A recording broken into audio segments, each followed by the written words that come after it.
ያደረኩትን ነገሮች በሙሉ እንድትረሻቸው ነው የምፈልገው። አይ ማርክ በጭራሽ እኔ መርሳት አልችልም። በእግዚአብሔር መርሳት አልችልም። በእናትሽ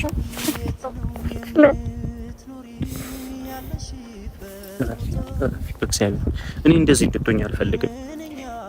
በእኛና እንለያይ። አላሳዝንክም? ታሳዝኛለሽ። ስለምታሳዝኝ እኮ ነው ረዱ። ምን ማለት ነው? ስለማከብርሽ ስለምወድሽ ነው። በቃ አንቺ መጎዳት የለብሽም። ከኔ የተሻለ ሰው ይገባሻል ብዬ ነው። ታፈቅረኛለህ?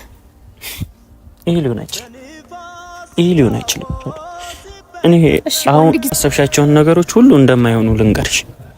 ለምን አይሆኑማ? ማይሆኑ ለመደበር ነው። እኔ አሻንጉሊት አይደለም። እንደዛ ብለሽ እንድታስቢ አልፈልግም። ረዱ ምን እያልሽኝ ነው እንዴ? ማለት ከኔ ጋር አናግሪኝ።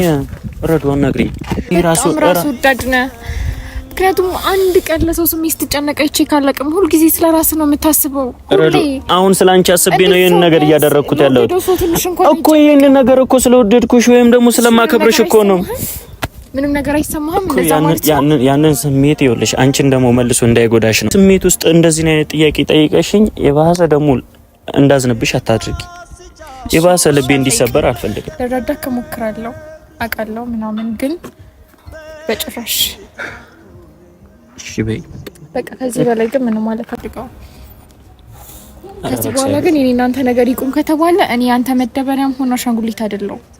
እሺ እንደዚህ ሆነሽ እንድንለይ ስማኝ። አብረን በነበረን ሰዓት እኮ ደስተኛ ነበርኩ፣ አንቺም ደስተኛ ነበርሽ። በቃ እሺ አይደለም? ያንን ደስታችን የት ነው የምትኖሪው ያለሽበት ቦታ? የት ነው የምትኖሪው ያለሽበት ቦታ?